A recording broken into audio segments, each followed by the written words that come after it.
This interview with Betty Vander Smissen was recorded during a group interview on November 10th, 2007. All right, our first question is, what first excited you about experiential education? Well, I came through the camping field, the resident camping field, and so that's where I got involved in it, and then to do the at that time called outdoor education, and with the college students and developing an area and trying to get the college students then to take the youngsters out and working that way. But it came through the resident camping field where you worked with the young people and things. What's been your greatest single challenge in the field?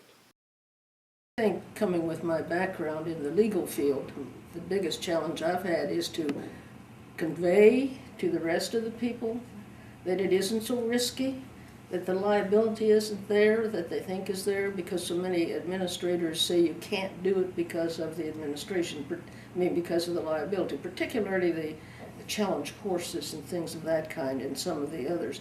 So I think that's the biggest challenge, and I think it's still a challenge, that people do not understand the legal angle of things. And I think that's been my biggest challenge, is trying to communicate to the field that it isn't so bad and what they can do actually to remediate the legal liability part of it. And, but you really have to communicate to many administrators, let alone the program people, but particularly the administrators. So I see that as a challenge and a continuing challenge that I've had to do, particularly. We've had several sessions here, and that is on terms of convincing people we're valuable. And being in higher ed, and particularly the graduate field, we try to talk about the research and how do you measure outcomes for the first thing.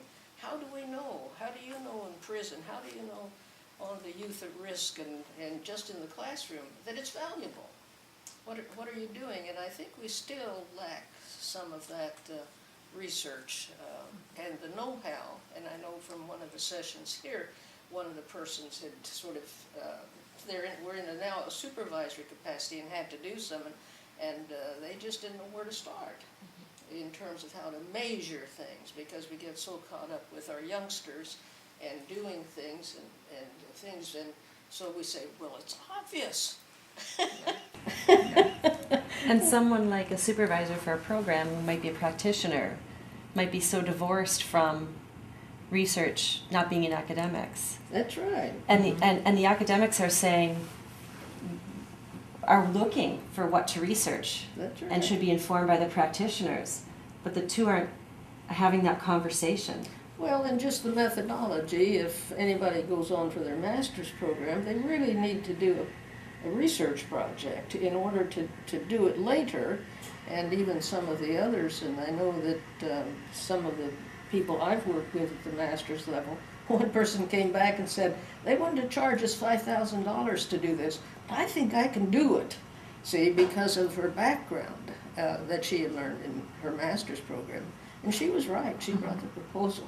But I think we need to help people at these conferences, as this one session particularly was, to get the methodology and to get ideas for them as to how do you prove, you don't really prove, but how do you evidence, I guess you would say, that it's, document that it's valuable, that you should get knocked out of the school curriculum, and that it is worthwhile financially to put the extra money into it and so forth. And so I think that's a second challenge in our field.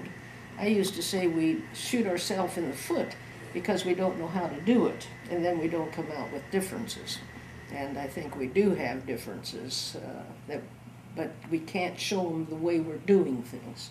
So I think that's one of the big challenges that we have, is the methodology of showing, documenting what value we have, so we can go on up to the people who fund, whether it's special funding or the administration, to let us have time in it that way. And I have seen really nothing in the literature too much on practical helps.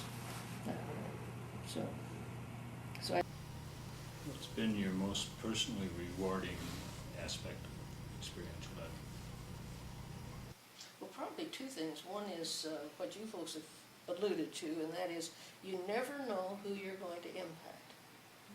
And then it comes back a year, 5 years, 10 years later, that something happened that you had an impact on people. And I know those of us that teach at higher education, that's where we really, I get my gratification is when you see them become good professionals as well as good people. Yeah. And that would be a second thing that I think you ask what is most meaningful, and that is the people. Now, I participated in a lot of organizations in my lifetime in different of our fields, that is the Parks and Recreation and outdoor field. But I think the outdoor people, meaning the AEE and the camping people, are a totally different breed, quote unquote. They're more down to earth, I think, and deal with people a lot differently. And of course, I think the outdoors has a lot of value, both therapeutic value, not using it in the therapeutic sense, but in a personal developmental sense. And so I think that's one of the things I would, if I had to choose, I would go to one of my outdoor programs rather than to one of the others because of the people. There's just a difference about the people. And there's no pretension to people. They really have meaningful things in terms of others. I mean, they really want to share with others. And so I think that is an important thing to me, is that you're comfortable with people, but you see real people.